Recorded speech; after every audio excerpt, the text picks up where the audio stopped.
ദൈവത്തിൻ്റെ അതിപരിശുദ്ധമായ നാമം വാഴ്ത്തപ്പെടുമാറാകട്ടെ. കർത്താവിൽ പ്രിയ സഹോദരി സഹോദരന്മാരെ, എല്ലാവർക്കും വേഗം വരുന്ന കർത്താവായ യേശുക്രിസ്തുവിൻ്റെ നാമത്തിലുള്ള സ്നേഹവന്ദനം. ഞാൻ ഇന്ന് പിറവത്തിനടുത്ത് പെരുവ എന്നൊരു സ്ഥലത്താണ്. ഇവിടെ ഒരു പാസ്റ്ററെ പരിചയപ്പെടുത്തുവാൻ ആഗ്രഹിക്കുകയാണ്. അദ്ദേഹത്തിൻ്റെ പേര് പാസ്റ്റർ പോൾ വിക്രമൻ. ഹൈന്ദവ സമുദായത്തിൽ നിന്നും ക്രിസ്തീയ വിശ്വാസം സ്വീകരിച്ചുകൊണ്ട് ഇപ്പോൾ കർത്താവിൻ്റെ വേല ചെയ്യുന്ന ഒരു അനുഗ്രഹിക്കപ്പെട്ട ദൈവദാസനാണ്.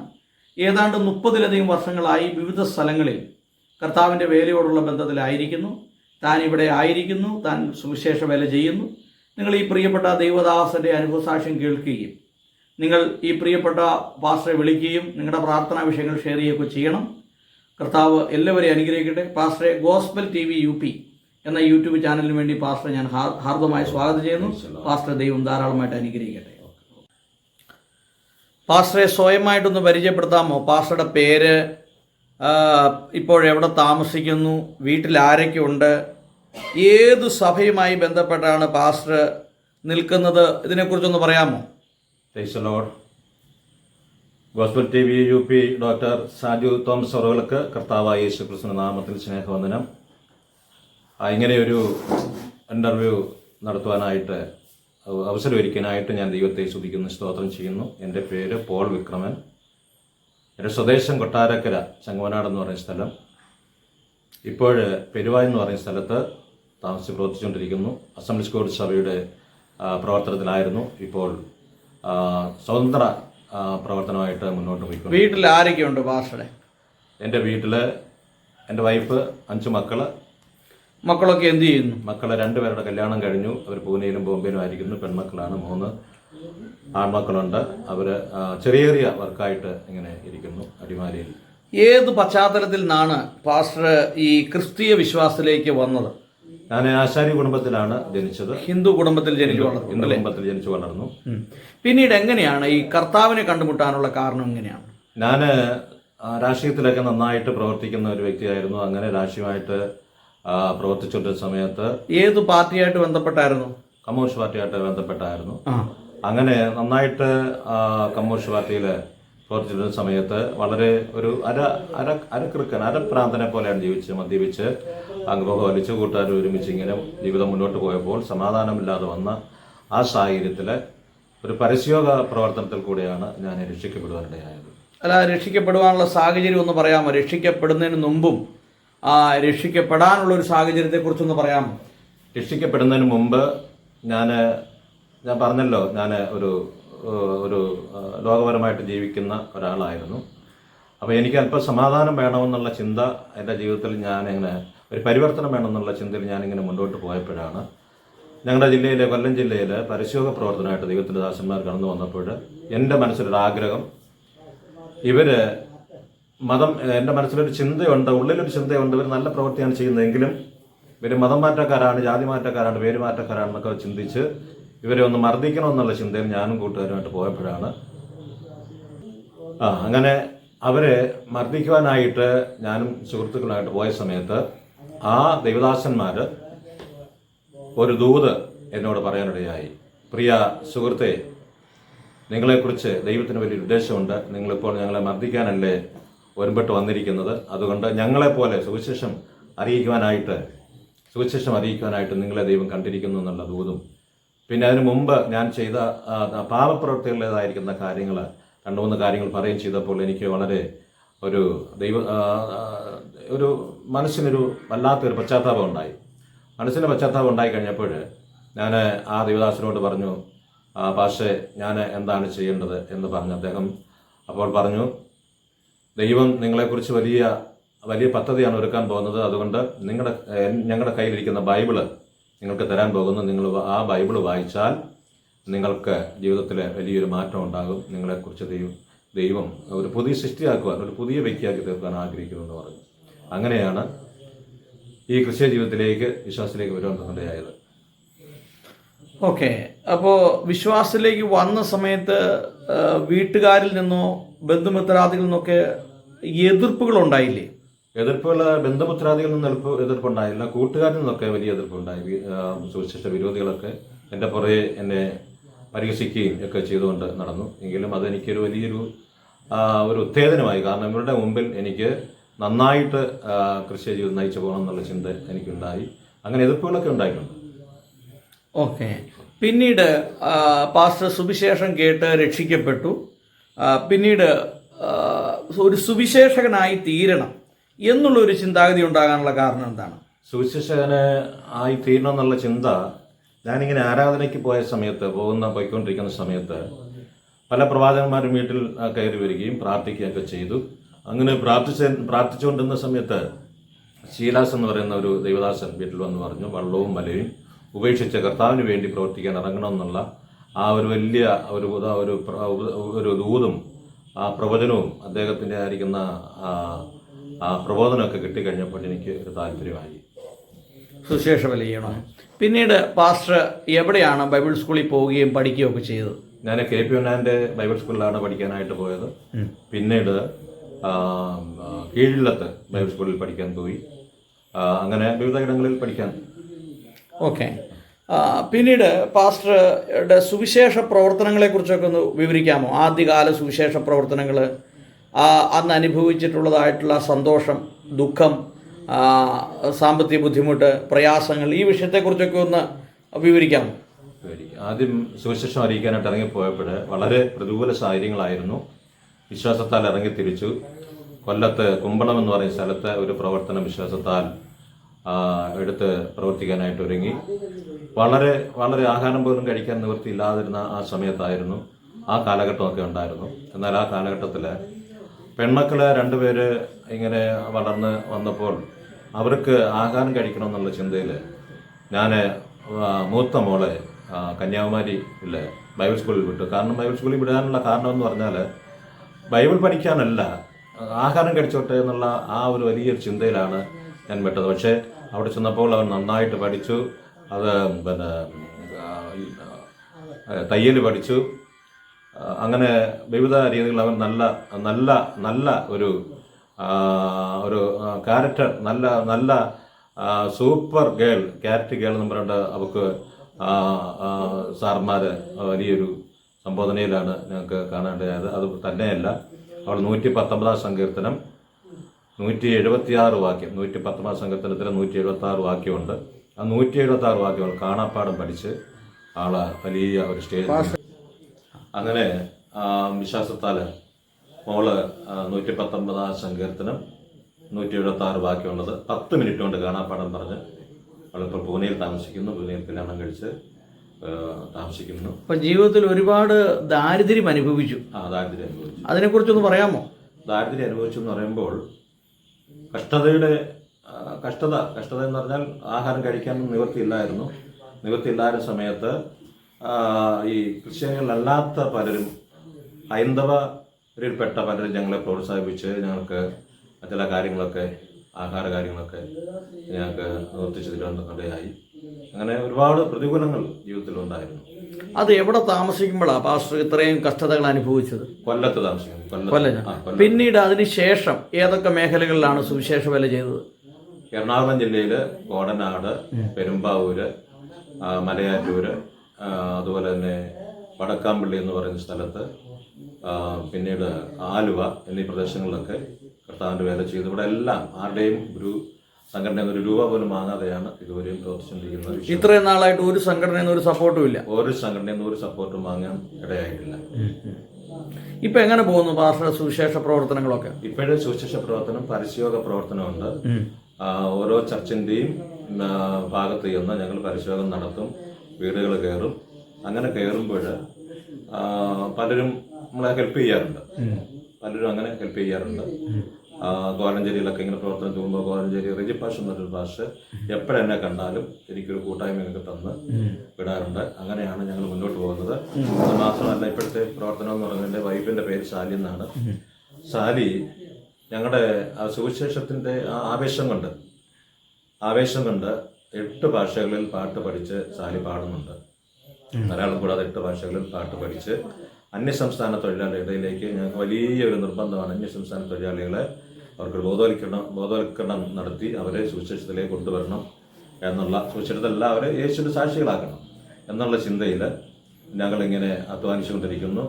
ഓരോ സ്ഥാനത്തും ഓരോ പെരുമ്പാവൂര്, ഇലഞ്ഞി ഇങ്ങനെയുള്ള സ്ഥലങ്ങളിൽ, പെരുവ ഇങ്ങനെയുള്ള സ്ഥലങ്ങളിലൊക്കെ ഈ അന്യസംസ്ഥാന തൊഴിലാളികളുടെ ഞങ്ങൾ അവരുടെ ഭാഷയിൽ ബൈബിൾ കൊടുക്കുകയും അവരുടെ ഭാഷയിൽ തന്നെ പാട്ട് പാടുകയും പ്രസംഗിച്ച് ഞങ്ങൾക്ക് അത് പരിഭാഷ ട്രാൻസ്ലേഷൻ ചെയ്യുവാൻ ഞങ്ങൾക്ക് വലുത് അറിവില്ല. അപ്പോൾ തന്നെ മറ്റു ദൈവദാസന്മാരെ വിളിച്ച് ട്രാൻസ്ലേഷൻ ചെയ്ത് അങ്ങനെ പ്രവൃത്തി ചെയ്തുകൊണ്ടിരിക്കുന്നു. ഓക്കെ, പാസ്റ്റർ ഇപ്പോൾ ഏത് സഭയുമായി ബന്ധപ്പെട്ടാണ് സുവിശേഷ വേല ചെയ്യുന്നത്? സുവിശേഷ വേല ചെയ്യുന്നത് എന്ന് പറയുമ്പോൾ ഞാൻ സ്വതന്ത്രമായിട്ട് നിൽക്കുകയാണ്. ഒരു അസംബ്ലി സ്കൂൾ സഭയിലായിരുന്നു ഞാൻ വിശ്വാസത്തിലേക്ക് വന്നത്. അസംബ്ലി സ്കൂൾ സഭയായിട്ട് ബന്ധപ്പെട്ട് പോയാൽ ഒരു വിശാലത നമുക്ക് ലഭിക്കുന്നില്ല. അതുകൊണ്ട് ഒരു സ്വതന്ത്രമായിട്ട് ഇങ്ങനെ നിൽക്കുക. പാസ്റ്റർ ഇത്ര നാളത്തെ സുവിശേഷ വേലയിൽ നിന്ന് പാസ്റ്ററുടെ ജീവിതത്തിൽ പാസ്റ്റർ പഠിച്ചിട്ടുള്ള ഒരു പാഠങ്ങൾ എന്തൊക്കെയാണ്? അത് മറ്റുള്ളവർക്ക് പറഞ്ഞു കൊടുക്കത്തക്ക രീതിയിൽ പാസ്റ്ററുടെ ജീവിതത്തിൽ ഉണ്ടായിട്ടുള്ള അനുഭവങ്ങൾ, അതിൽ നിന്ന് പാസ്റ്റർക്ക് ദൈവം തന്ന വിടുതൽ, അതോടൊപ്പം പാസ്റ്ററുടെ ശുശ്രൂഷ മേഖലകളിൽ ഫീൽഡിലൂടെ കടന്നു പോകുമ്പോൾ ഉണ്ടായിട്ടുള്ള അനുഭവങ്ങൾ, അതിൽ നിന്ന് ദൈവം തന്നിട്ടുള്ള വിടുതലുകൾ, ഇതിനെക്കുറിച്ചൊക്കെ ഒന്ന് പറയാമോ?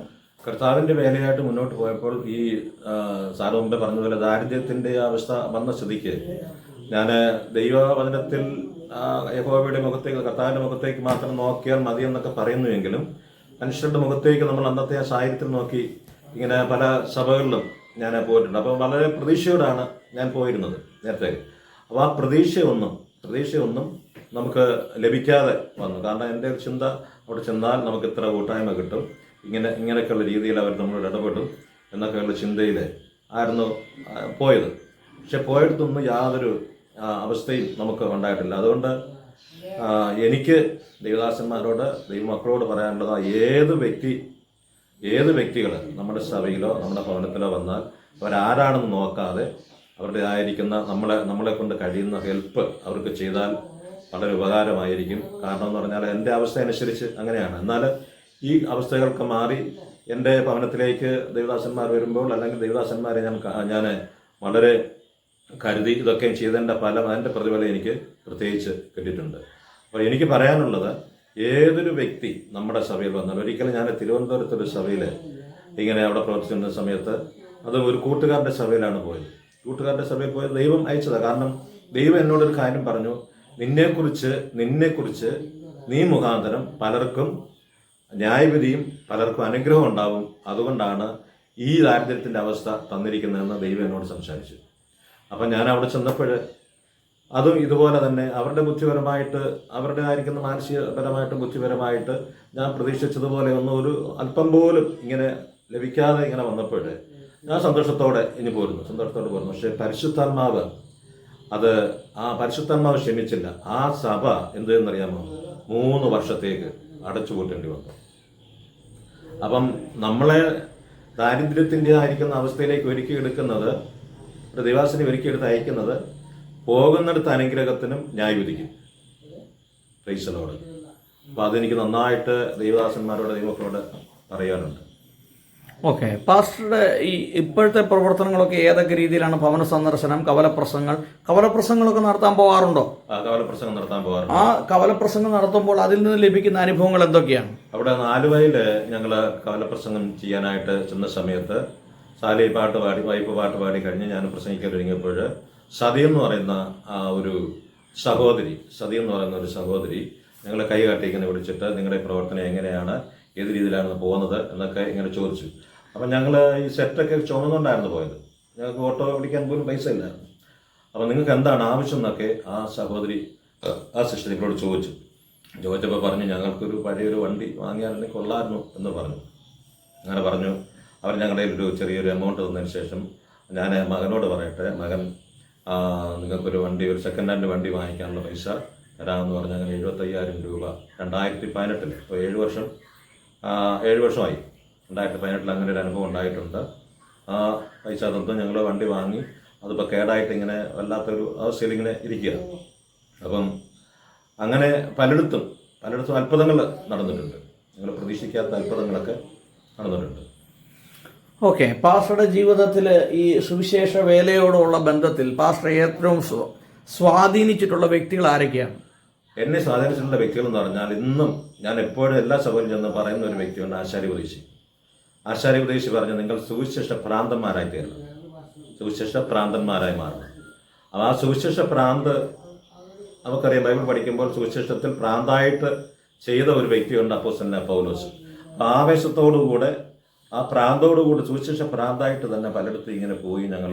അതാണല്ലോ ഇപ്പം ഞങ്ങളുടെ എത്രയും പ്രായമായിട്ട് തന്നെ ഞങ്ങളൊരു 8 ഭാഷ പഠിക്കുന്നതിൻ്റെ ഉദ്ദേശം എന്ന് പറഞ്ഞാൽ, 8 ഭാഷ പഠിച്ച് പാടുന്നതിൻ്റെ ഉദ്ദേശം എന്ന് വെച്ചാൽ ഒരാവേശം കാണിക്കുക. അപ്പം ഞങ്ങൾ സുവിശേഷ പ്രാന്ത് തന്നെയാണ് പലയിടത്തും. കാരണം ഈ സിറ്റുവേഷൻ അറിയാതെ തന്നെ ഞങ്ങൾ പ്രാർത്ഥനാ ഗ്രൂപ്പ് വയ്ക്കും, കൺവെൻഷൻ വയ്ക്കും, ഇങ്ങനെല്ലാം ചെയ്യും. അവിടെ എല്ലാം ദൈവം വിജയം തന്നിട്ടുണ്ട്. അപ്പോൾ ഒരു സുവിശേഷ പ്രാന്തന്മാർ ആകണമെന്നുള്ള ആശീർവദിശയുടെ ആയിരിക്കുന്ന വാക്ക് ഭയങ്കര സ്വാധീനിച്ചിട്ടുണ്ട്. ഇപ്പോൾ പാസ്റ്റർ, ഈ പുതിയ ന്യൂജൻ സഭകളൊക്കെ വന്നതോടുകൂടി പെന്തക്കോസ്റ്റൽ സഭകൾക്ക് ചില ക്ഷീണങ്ങളൊക്കെ സംഭവിക്കുന്നുണ്ട്. പിള്ളേരൊക്കെ ചെറുപ്പക്കാരായിട്ടുള്ള പിള്ളേർ ഈ ന്യൂജൻ സഭകളിലേക്കൊക്കെ പോകുന്നു. അപ്പോൾ അതിൻ്റേതായിട്ടുള്ള എന്തെങ്കിലും ബുദ്ധിമുട്ടുകൾ ഇപ്പോൾ പെന്തക്കോസ്റ്റൽ സമൂഹത്തിൽ അനുഭവിക്കുന്നുണ്ടോ? അതോടൊപ്പം തന്നെ പെന്തക്കോസ്തിൻ്റെ തനതായിട്ടുള്ള ആ ഉപദേശ ശൈലിയിൽ നിന്നും രീതികളിൽ നിന്നും സഭ ഇപ്പോൾ വ്യതിചലിച്ചു പോകുന്നുണ്ടോ? ഒരുപാട് വ്യതിരിച്ചു പോവുക. കാരണം മുമ്പേ ദേവദാസൻ പറഞ്ഞതുപോലെ, മറ്റൊരു ദേവദാസൻ പറഞ്ഞതുപോലെ, നല്ല ആത്മീയമായിട്ട് പെന്തക്കോസ്തിൻ്റെ നിലവാരം മുന്നിൽ കണ്ടുകൊണ്ട് തന്നെ, അല്ലെങ്കിൽ ദൈവത്തിൻ്റെ ആത്മാവിൽ തന്നെ പോകുന്ന കുറേ ആൾക്കാരുണ്ട്, കുറേ വിശ്വാസികളുണ്ട്. എന്നാൽ അതിനപ്പുറമായിട്ട് ഇന്നത്തെ തലമുറ തകർന്നുകൊണ്ടിരിക്കുന്നു. അത് ഞങ്ങൾ കണ്ടുകൊണ്ടാണ് ഞങ്ങൾ എറണാകുളത്ത്, ഞാൻ എൻ്റെ വൈഫും കൊണ്ട് എറണാകുളത്ത്, വൈറ്റില, അതുപോലെ തന്നെ വിവിധ ഇടങ്ങളിൽ ആ തലമുറകൾ, ഇപ്പോഴത്തെ യുവതികൾ താമസിക്കുന്നതായിരിക്കുന്ന ഹോസ്റ്റലുകളിൽ ചെന്ന് ഞങ്ങൾ സുവിശേഷം അറിയിച്ച് അവരോട് ഈ സുവിശേഷം പങ്കുവച്ചിട്ടുണ്ട്. പലരും ഞങ്ങളുടേതായിരിക്കുന്ന ആ കരുണയോടുകൂടിയുള്ള വാക്കുകളും സ്നേഹത്തോടുകൂടിയുള്ള വാക്കുകളൊക്കെ കേട്ട് അവർ കരഞ്ഞു പോയിട്ടുണ്ട്. അങ്ങനെയൊക്കെയുള്ള ചില അനുഭവങ്ങൾ വന്നിട്ടുണ്ട്. പക്ഷേ ഇന്നത്തെ ഈ കാലഘട്ടത്തെ സുവിശേഷം ഒരു വിശാലതയിലേക്ക് പോകാനാണ് ഞങ്ങൾ ആഗ്രഹിക്കുന്നത്. കാരണം ഒരു സഭയുടെ കെട്ടുപാടിൽ നിന്നാൽ ആ സഭയുടെ കെട്ടുപാടിൽ ഇങ്ങനെ നിന്നുകൊണ്ട് പോകും. അതുകൊണ്ടാണ് ഞങ്ങൾ വിശാലതയിലേക്ക് ഇങ്ങനെ പോകാൻ തക്കവണ്ണം ആഗ്രഹിക്കുന്നത്. പക്ഷേ കേരളത്തിൽ ഇപ്പോൾ ഈ മദ്യവും മയക്കുമരുന്നും ലഹരി ഉൽപ്പന്നങ്ങളുടെയൊക്കെ ഉപയോഗങ്ങളൊക്കെ വളരെ ശക്തമായിട്ട് കൂടുകയും പ്രചരിക്കുകയും ചെയ്യുകയാണ്. അപ്പോൾ ചെറുപ്പക്കാരായിട്ടുള്ള നല്ലൊരു സംഖ്യം ആളുകളും ഈ മദ്യത്തിനും മയക്കുമരുന്നിനെ ആശ്രയിച്ച് മുമ്പോട്ട് പോവുകയാണ്. അപ്പോൾ അതോടൊപ്പം തന്നെ നമ്മുടെ പ്രാർത്ഥനാക്കാർ ഒരുപാട് വളരുന്നു. ആ സാഹചര്യത്തിൽ കേരളത്തിൻ്റെ ഈ അവസ്ഥകൾക്ക് ഒരു മാറ്റം വരുന്നില്ല. അപ്പോൾ ഇതെന്താണ് ഇതിൻ്റെ ഒരു കാരണം? ഇതിനു വേണ്ടി എന്തെങ്കിലും കാര്യങ്ങൾ പെന്തക്കോസ്റ്റൽ സഭകളോ ചെയ്യാനായിട്ടുള്ള പദ്ധതികളോ താല്പര്യങ്ങളോ വല്ലതും ഉണ്ടോ? ഞങ്ങൾ പ്രത്യേകിച്ച് താല്പര്യങ്ങൾ എടുക്കുന്നുണ്ട് എന്ന് പറഞ്ഞാൽ സുവിശേഷം, അതായത് ഞങ്ങളെ ഒരു ഉപദേശപരമായിട്ടുള്ള വാക്കെന്ന് പറയുന്നത് ഈ ഒഴുക്കിനെതിരെ നീന്തുക. ഇപ്പോൾ പല ഒഴുക്കുകൾ ഇങ്ങനെ വന്നുകൊണ്ടിരിക്കുകയാണ്. മദ്യപാനത്താലും അതുപോലെ തന്നെ ഉയർക്കൂത്തുകളാലും ജനം നശിച്ചുകൊണ്ടിരിക്കുമ്പോൾ അവരുടെ ഇടയിലേക്ക് ചെന്ന് സുവിശേഷം അറിയിച്ച് അവരെ ബോധവൽക്കരിക്കുന്നതായിരിക്കുന്ന ട്രാക്റ്റുകളും വാക്കുകളൊക്കെ ഞങ്ങൾക്ക്, നല്ല ആശയങ്ങളൊക്കെ ഞങ്ങൾക്ക് ദൈവം നമ്പരം തരുന്നുണ്ട്. അങ്ങനെ പറഞ്ഞ് പലരും രക്ഷിക്കപ്പെട്ടു വന്നിട്ടുണ്ട്, പല മദ്യപാനികൾ രക്ഷിക്കപ്പെട്ടു വന്നിട്ടുണ്ട് ഞങ്ങളുടെ പ്രവർത്തനത്തിൽ കൂടെ. അപ്പോൾ ഈ കാലഘട്ടത്തിൽ ഈ കഴിഞ്ഞ ഏതാനും 5 വർഷത്തിന് മുമ്പുള്ള അതുപോലെയല്ല ഇപ്പോഴ്. നമ്മൾ കാരണം എൻ്റെ ഒരു അധ്യാപകൻ ഇങ്ങനെ പാടിയിട്ടുണ്ട്, തലമുറയെ ഓർത്ത് ഇങ്ങനെ ഒരു പാട്ട് കവിതയായിട്ട് എഴുതിയിട്ടുണ്ട്. കവിതയായിട്ട് എഴുതിയെന്ന് പറഞ്ഞാൽ, ബാല്യത്തിൻ ശീലങ്ങൾ അമ്മിഞ്ഞ പാലപ്പം, ബാല്യത്തിൻ മാതാതകൾ നൽകിയിടണം, ബാല്യത്തിൻ നല്ലതാം പാതയറിഞ്ഞിടാൻ ബാല്യതന്നപ്പന്മാർ ശ്രദ്ധിക്കണം. അപ്പം ബാല്യത്തിൽ അമ്മിഞ്ഞപ്പാൽ കൊടുക്കുമ്പോൾ തന്നെ ആ മാതാപിതാക്കൾ തലമുറയുടെ തലോടിക്കൊണ്ട് നല്ല ഉപദേശങ്ങൾ കൊടുത്ത് വളർത്തിയാൽ ഇന്നത്തെ തലമുറ ജയിലിൽ ഉള്ളറയിലാകത്തില്ല, അതുപോലെ തന്നെ വെടിക്കുത്തുകളെ പോകത്തില്ല, മോഷ്ടാക്കളാകത്തില്ല. അപ്പം ഇന്നത്തെ തലമുറയിലെ മാതാപിതാക്കളാണ്, പെന്തക്കോസ്ത് മാതാപിതാക്കളെ കുറിച്ച് എനിക്ക് കൂടുതൽ പറയാനുള്ളത്. മാതാപിതാക്കളാണ് തലമുറകൾക്ക് വേണ്ടി പ്രാർത്ഥിക്കുകയും പ്രവർത്തിക്കുകയും അവരോട് കൂടുതൽ ഉപദേശം പറയാതെ അവർക്ക് വേണ്ടി ഇടയിലിരുന്ന് പ്രാർത്ഥിക്കേണ്ടത് ആവശ്യമാണ്. പാസ്റ്ററുടെ ജീവിതാനുഭവവുമായി ബന്ധപ്പെട്ട് ഇപ്പോഴത്തെ സുവിശേഷ പ്രവർത്തകരോട്, യൗവനക്കാരോട് എന്താണ് ഒരു സന്ദേശം പറയാനായിട്ടുള്ളത്? എനിക്ക് യൗവനക്കാരോട് സന്ദേശം പറയാനുള്ളത്, ദൈവത്തിന്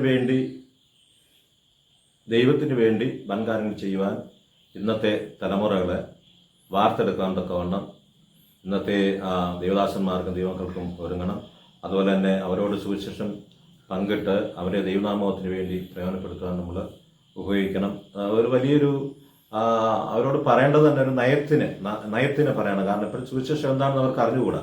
നമ്മളെ കർത്താവായ യേശു വിശ്വസിക്കുക എന്നൊക്കെ പറയുമ്പോൾ തന്നെ അവർ പറയും കർത്താവായ യേശു ക്രിസ്ത്യാനിയുള്ള ദൈവമല്ല എന്നൊക്കെ പറയും. പക്ഷേ കർത്താവായ യേശു ആരാണ്, എന്തിന് വിശ്വസിക്കണം എന്നൊക്കെയുള്ള നിർമ്മല സുവിശേഷം അവരോട് പറഞ്ഞ് മനസ്സിലാക്കിയിട്ട് അവരെ രൂപാന്തരപ്പെടുത്തിയെടുക്കണം. അവരിൽ കൂടെ ദൈവം വൻകാലം സാധിപ്പാനും പ്രവർത്തിപ്പാനും ഒക്കെ ദൈവം ഇടയാക്കിയെടുക്കും. ഈ കാലഘട്ടത്തിൽ ക്രിസ്തുവിൻ്റെ ഉപദേശങ്ങൾക്കും ക്രിസ്തുവിൻ്റെ സന്ദേശങ്ങൾക്കുമുള്ള പ്രാധാന്യം എന്താണ്? ക്രിസ്തുവിൻ്റെ ഉപദേശങ്ങളും സന്ദേശങ്ങളും ഈ കാലഘട്ടത്തിൽ ആവശ്യമാണ്. കാരണം ക്രിസ്തു സുവിശേഷം മാത്രമേ ഉള്ളൂ ഏതൊരു വ്യക്തിയും രൂപാന്തരപ്പെടുത്തിയെടുക്കുന്ന ഒരു വലിയൊരു നന്മയെന്ന് പറയുന്നത് സുവിശേഷം കൊണ്ട് മാത്രമേ ഉള്ളൂ. കാരണം ഏതൊരു വ്യക്തിയും രൂപാന്തരപ്പെടുത്തി അങ്ങനെ ആയതുകൊണ്ടല്ലേ വിക്രമൻ എന്ന് പറഞ്ഞ എന്നെ രൂപാന്തരപ്പെടുത്തിയെടുത്തത്. കാരണം വിക്രമനെ എന്ന് പറയുന്ന എന്നെ രൂപാന്തരപ്പെടുത്തിയെടുക്കുവാൻ ഈ സുവിശേഷം സാധിച്ചുവെങ്കിൽ അനേക ലോകപരമായിട്ട് ജീവിച്ച വെള്ളത്തൂർ ശിവൻ മുതൽ ഇങ്ങനെ പലരെയും ദൈവം വിളിച്ച് വേർതിരിക്കുന്നുവെങ്കിൽ ഈ കാലഘട്ടത്തിൽ സുവിശേഷം നമ്മൾ എല്ലാത്തിനേക്കാൾ ഉപരിയായിട്ട് സുവിശേഷത്തിൽ അടിയുറച്ചുകൊണ്ട് ആ ജോലിക്ക് മാത്രം ഇന്നത്തെ തലമുറ ഇറങ്ങി തിരിച്ചാൽ തലമുറയ്ക്ക് സമാധാനം ഉണ്ടാകും.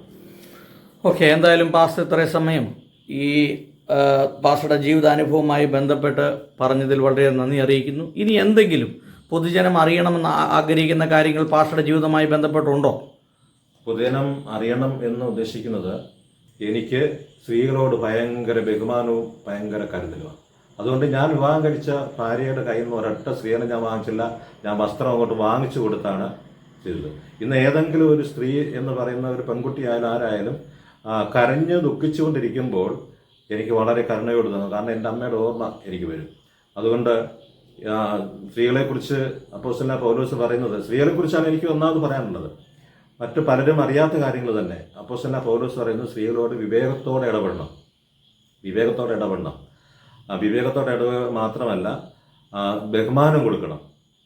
എന്തുകൊണ്ടാണ് ബഹുമാനവും സ്നേഹവും കൊടുക്കേണ്ട കാര്യം എന്ന് വെച്ചാൽ, സ്ത്രീകൾ വളരെ വിലപ്പെട്ടതായിരിക്കുന്ന ഒരു ശക്തിയാണ്. കാരണം അവർക്ക് പോലും അറിയാൻ വയ്യാത്തൊരു ശക്തി. കാരണം എന്താണ് അപ്പോസ്തലനായ പൗലോസ് പറയുന്നത് ചോദിച്ചാൽ, അപ്പോസ്തലനായ പൗലോസ് പറയുന്നതിൻ്റെ ഉദ്ദേശം, ഇന്ന് ലോകത്തിൽ ആരാധിക്കുന്ന ആരാധന കേന്ദ്രബിന്ദുവായിരിക്കുന്ന നമ്മുടെ കർത്താവായ യേശു ക്രിസ്തുവിനെയും ഈ സ്ത്രീ എന്ന് പറയുന്ന വർഗമാണ് പ്രസവിച്ചത്. അതുകൊണ്ടാണ് വളരെ ആഴമായിട്ട് അപ്പോസ്തലനായ പൗലോസ് പറയും, സ്ത്രീ എന്ന് പറയുന്ന വർഗം എന്ന് പറഞ്ഞാൽ അവർ വിശുദ്ധയായിരുന്നു.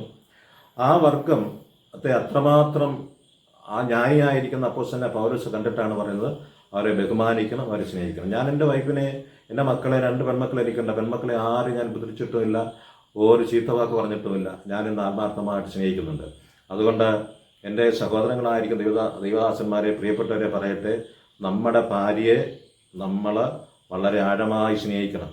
അവരുടെ മുഖത്ത് നോക്കിയാൽ നിങ്ങളുടെ ഭാര്യയെപ്പോലെ സൗന്ദര്യം മറ്റാർക്കുമില്ല. അവരുടെ മുഖത്ത് നോക്കണം. അവരുടെ മുഖത്ത് നോക്കി ഈ നാളുകളിൽ അവരെ വളരെ സ്നേഹിച്ചും അവർക്ക് നമ്മളെപ്പോലുള്ളൊരു സ്വാതന്ത്ര്യം കൊടുത്തും ഒക്കെ മുന്നോട്ട് പോയാൽ കുടുംബത്തിലെ വലിയ അനുഗ്രഹങ്ങളും നന്മകളും ഉണ്ടായിത്തീരും. എൻ്റെ ഭാര്യ അങ്ങനെ എന്നെ സ്നേഹിക്കുന്നുണ്ട്, ഞാനും സ്നേഹിക്കുന്നുണ്ട്.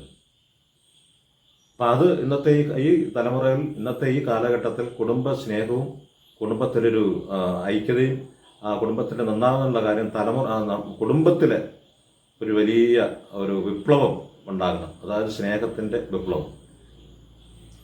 കാരണം ഞാനിങ്ങനെ പ്രസംഗിച്ച് അങ്ങ് പോവുകയല്ല, എൻ്റെ ജീവിതത്തിലെ ഉള്ള കാര്യങ്ങളാണ് ഞാൻ പ്രസംഗിക്കുന്നത്. അതുകൊണ്ട് എനിക്ക് പ്രാഗൽഭ്യമുണ്ട്.